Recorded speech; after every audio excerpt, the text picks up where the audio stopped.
Chapter 2. The Spiritual Exercises. When the time came at last for Ignatius to leave Manresa, he couldn't foresee his destiny, but the anxiety concerning his own salvation was not his main concern anymore. It is as a missionary and not as a mere pilgrim that he left for the Holy Land in March 1523. He arrived in Jerusalem on the 1st of September after many adventures, only to leave again soon after on the orders of the Franciscan's provincial, who was not desirous to see the precarious peace between Christians and Turks, endangered by an untimely proselytism. The disappointed missionary passed through Venice, Genoa, and Barcelona on his way to the University of Alcala, where he started theological studies. It is there also that his cure of souls amongst voluntary listeners began. In these conventicles, the most common manifestations of piety amongst the fair sex were fainting fits.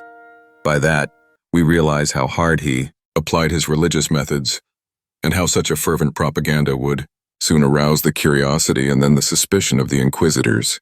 In April 1527, the Inquisition put Ignatius in prison to try him on the grounds of heresy.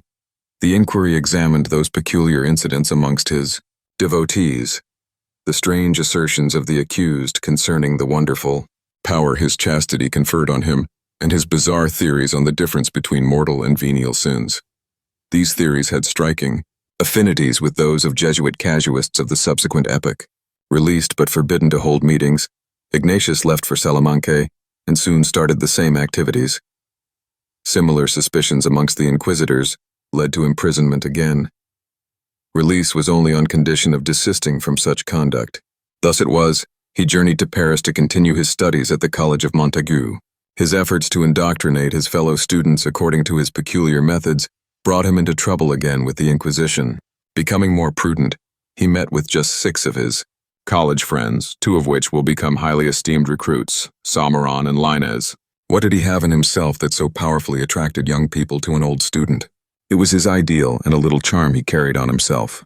A small book, in fact a very minute book, which is, in spite of its smallness, amongst those which have influenced the fate of humanity. This volume has been printed so many times that the number of copies is unknown. It was also the object of more than 400 commentaries. It is the textbook of the Jesuits, and at the same time the resume of the long inner development of their master, the spiritual exercises. Mr. Boehmer says later, Ignatius understood more clearly than any other leader of men who preceded him that the best way to raise a man to a certain ideal is to become master of his imagination. We imbue into him spiritual forces which he would find very difficult to eliminate later. Forces more lasting than all the best principles and doctrines. These forces can come up again to the surface, sometimes after years of not even mentioning them, and become so imperative that the will finds itself unable to oppose any obstacle and has to follow their irresistible impulse. Thus all the truths of the Catholic dogma will have to be not only meditated, but lived and felt by the one who devotes himself to these exercises with the help of a director. In other words, he will have to see and relive the mystery with the greatest possible intensity. The candidate's sensitiveness becomes impregnated with these forces whose persistence in his memory, and even more so in his subconscious, will be as strong as the effort he made to evoke and assimilate them. Besides sight, the other senses such as hearing, smell, taste, and touch will play their part. In short, it is mere controlled autosuggestion.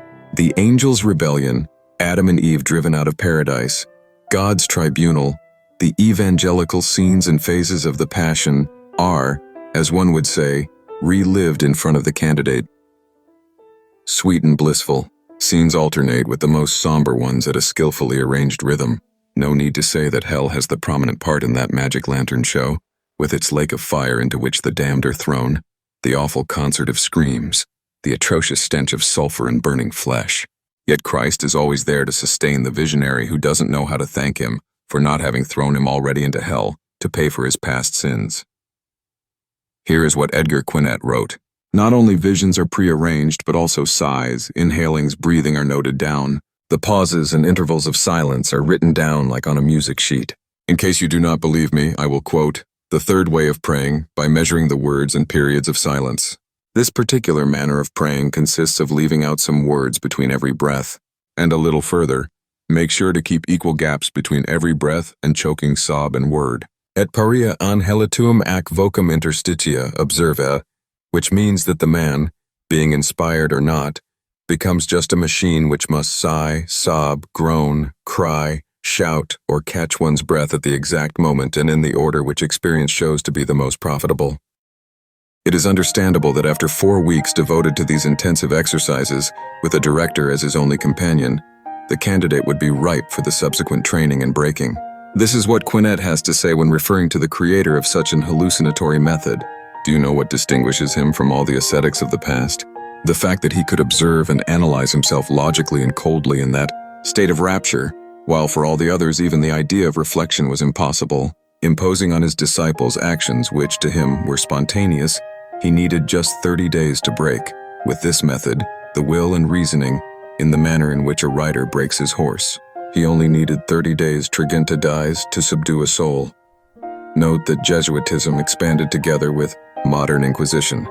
While the Inquisition dislocated the body, the spiritual exercises broke up the thoughts under Loyola's machine.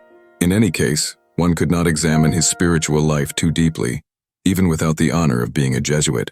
Loyola's methods are to be recommended to the faithful and ecclesiastics in particular, as we are reminded by commentators such as R.P. Pinard de la Boulaye, author of Mental Prayer for All, inspired by St. Ignatius. This very valuable aid for the soul would, we think, be more explicit if the title read Alienation instead of Prayer.